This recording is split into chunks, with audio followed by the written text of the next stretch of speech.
What's up, everyone? We got the part two, week 10 injury update, and we're going to run through, 30, 35 players with the most relevant injuries. Saquon Barkley, we got great news. He logged full practices all week. He should be a surefire start. We saw him finally start ramping up last week. Brian Thomas Jr., they did officially label it a high ankle sprain. They also traded for Jacoby Myers. I do expect that Brian Thomas Jr. will likely also miss next week. Rico Dowdle, full practice, baby. You got to put him in your lineup. He should be good to go. It looks like he had maybe a mild quadricep contusion, and he's got to be a starter. Travis Hunter, we talked before about how he's got this unknown knee injury. Reports seem to say that he'll be back right after that 4-week IR period. I think it's a meniscus injury or possibly a grade 2 MCL sprain. Bucky Irving. Sorry, there's just nothing new with Bucky Irving. He's not practicing. There's all these messages in the DM saying he's ready. Who knows if they're even real?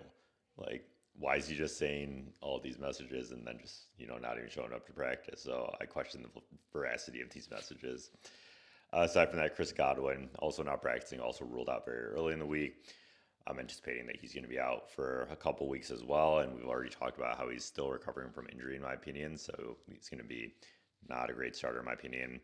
A.J. Brown, full practices, not really any kind of concerns with that hamstring strain that he had. Looks like he's fully recovered.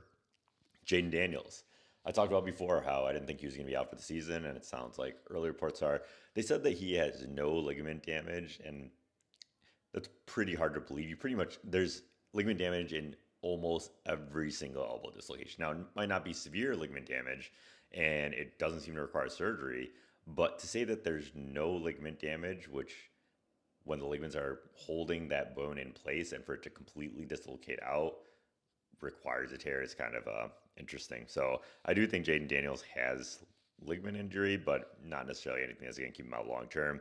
I'm sticking with my 3 to 4 week projection. Samaje Perine has a high ankle sprain. He's going to be out for a couple weeks, so we'll see what Chase Brown can do in this offense without anyone sapping his touches.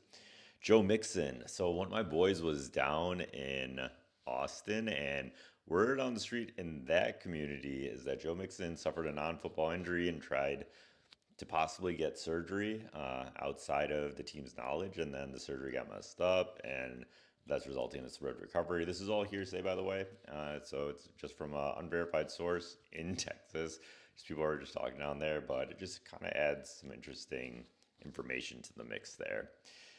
Either way, I don't expect to see Mixon back this season. That doesn't change my outlook there. Brandon Aiyuk, still no timetable for his return, but like we said before, he's a very talented wide receiver.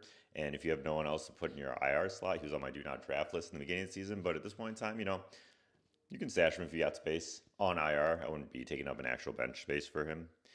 Aside from that, Ricky Pearsall is still not practicing. Like we are well beyond the typical recovery course for PCL or hyperextension and bone bruise, especially with someone that they didn't place on IR. So kind of an unknown factor there. He's someone that you could keep on your roster. He will give you production when he's back. We don't really know when he'll be back though, and I don't have a great projection on that. Brock Purdy, sounds like he's very close to return. They even have him slotted in as possibly backup this week. So he should be back next week. That should be good to go. Omarion Hampton, interesting development there, though. He was off to the side running. So that's good, man. Still is pretty much on track for that fibula fracture that I thought he had. And we'll see how he ramps up. Harbaugh said they don't expect to see him back until after the bye, which would be week 13. They said at the earliest, but it sounds like he's on track to be there. Not sure about his production. He'll require a little bit of a ramp-up period.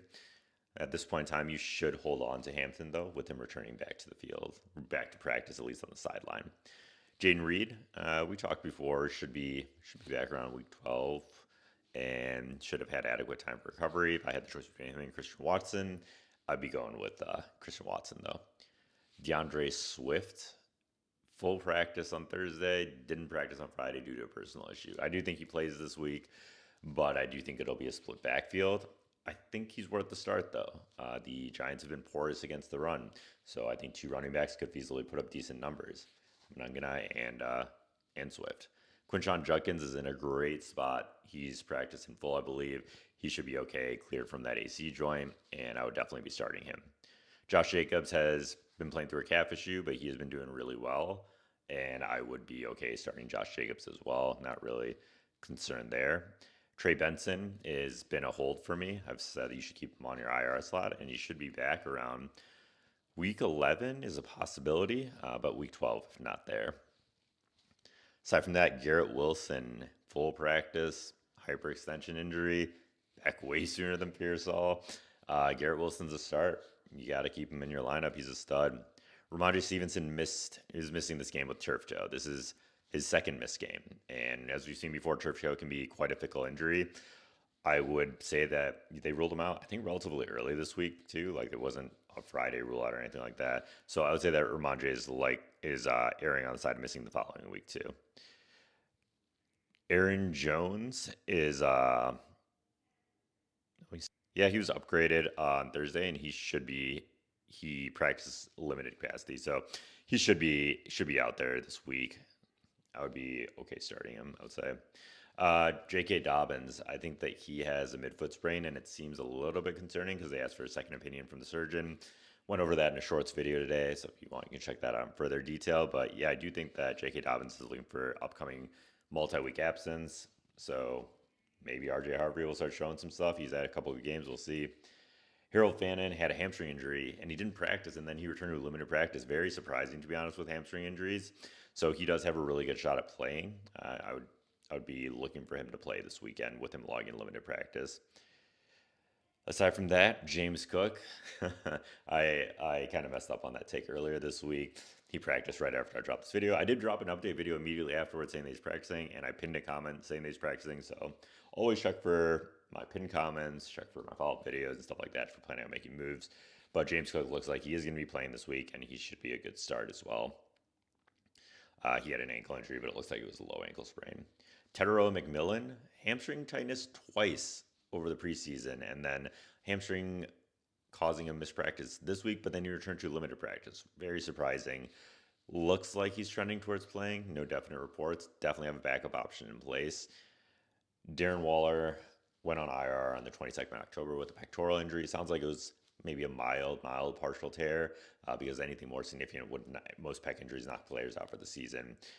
So he's got a shot at returning back. I would keep him in my IR slot, especially if you're in need of a tight end. Puka Nacua on full practices should be good.